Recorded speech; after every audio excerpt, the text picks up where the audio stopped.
So I'm going to talk about a little bit here motorcycle servicing and just some other little stuff related to that. So I just finished my 15,000 mile service yesterday, 2,000 miles late. And so one of the points I wanted to bring up was, well, first of all, don't do that.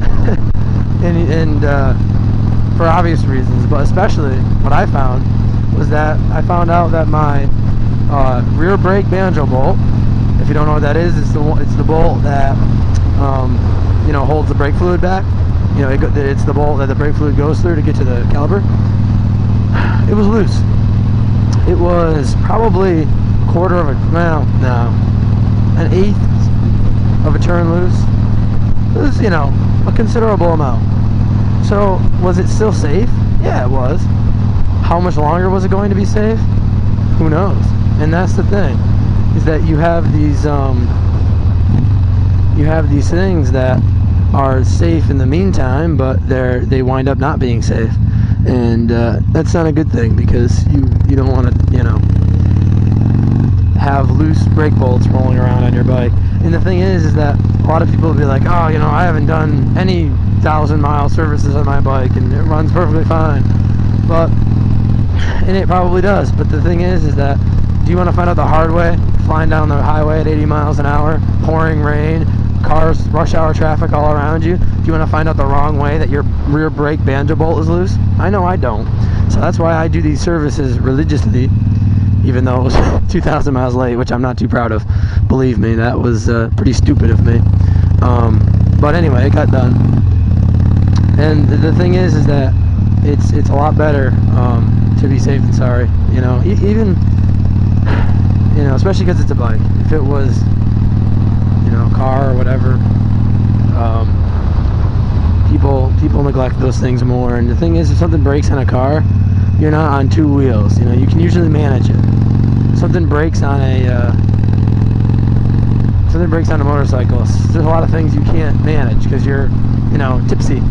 So you have to make sure that your maintenance is really up to par, and that's why they have so much more maintenance for motorcycles in so much tighter intervals, because hang on.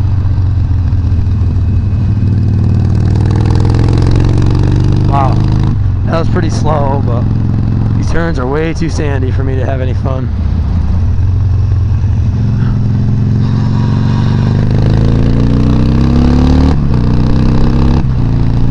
Alright, anyway. Wow, I had terrible body position on turn. Anyway. So, after doing the service, I did a couple other things that I think it's fantastic to do. I wouldn't say every 5,000 or 10,000 miles. I would say maybe every 20,000 miles. So, pretty good interval to do your, my bike has dual front calipers and rotors, obviously. Oh my god. Dual front calipers and rotors. And each brake caliper has 2 pistons. There we go. So I have 4 pistons up front and 1 piston and 1 caliper out back. 2005 Roadster. That's how they did them from 04 to 08. I think the Roadster model lasted until, I don't know if there was an 08 Roadster. I know there wasn't an 09 Roadster. Anywho, so yeah, that's good. So not that the amount of pistons I have has anything to do with anything. I don't even know why I said that, but okay. So I have a bunch of pistons on the front of the bike, and they don't have any boots. They don't have piston boots. So what this means to you and me is that they require a little bit more servicing more often, because dirt and brake dust especially, and just general grime can get around the brake piston, and then when it's trying to go in and out, it gets a little bit hung up and feels a little nasty.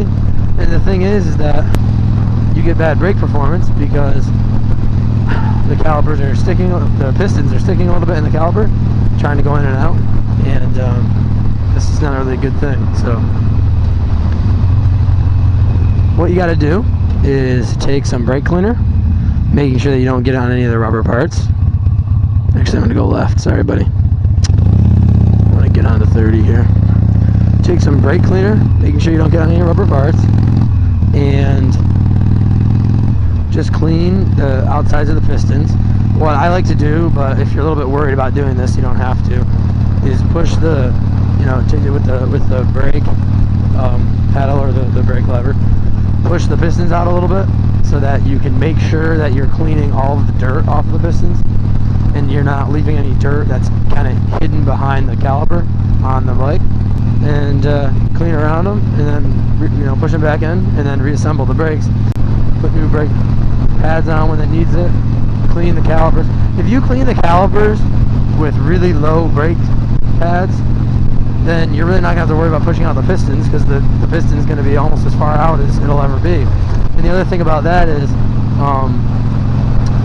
if you do put new brake pads on your bike, make sure you clean the piston at least as best as you can, because then you're going to push all that grime back in farther than it was before.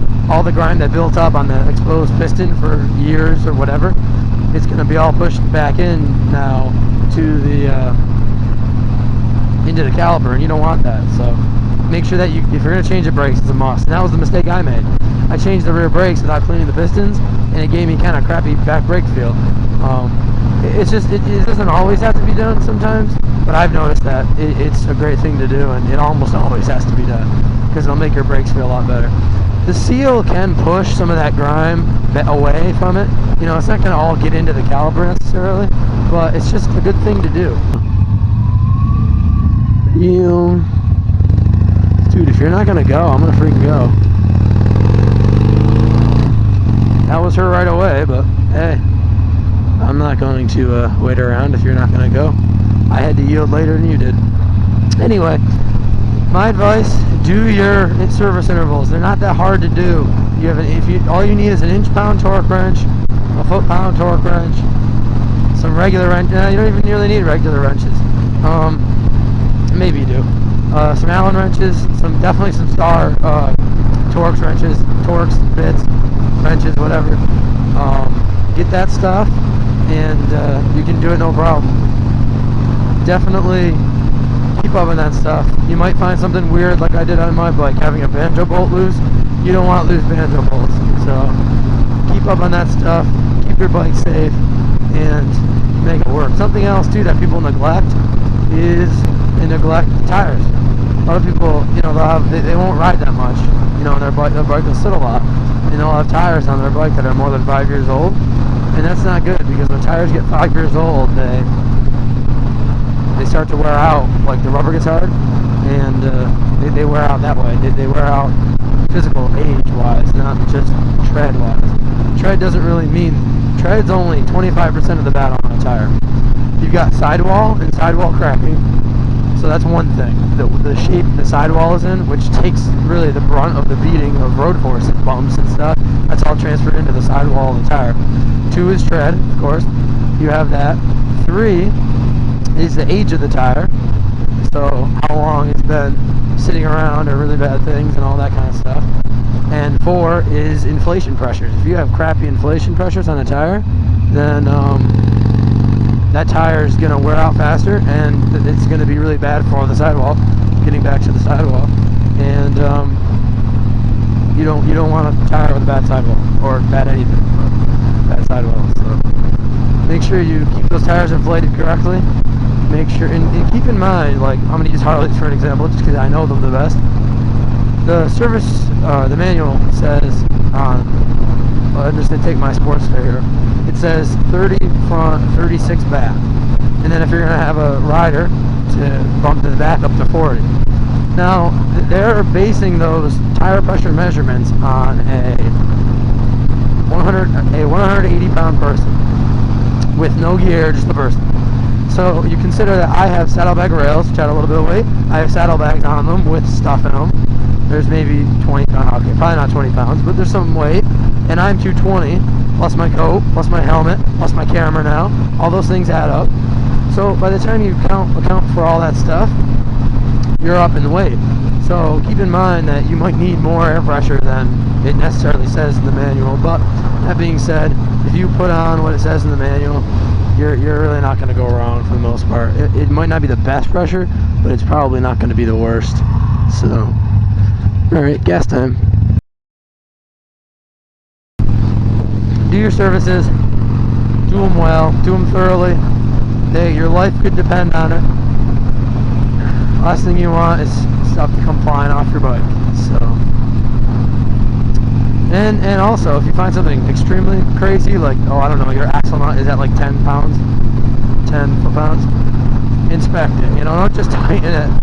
Don't just tighten that back up. You know, if it's like a quarter of a turn off, okay, whatever. It's probably not that bad. But if it's wicked loose, there's something going on there that you're probably going to want to inspect, and not just Band-Aid over shotgun wound it. So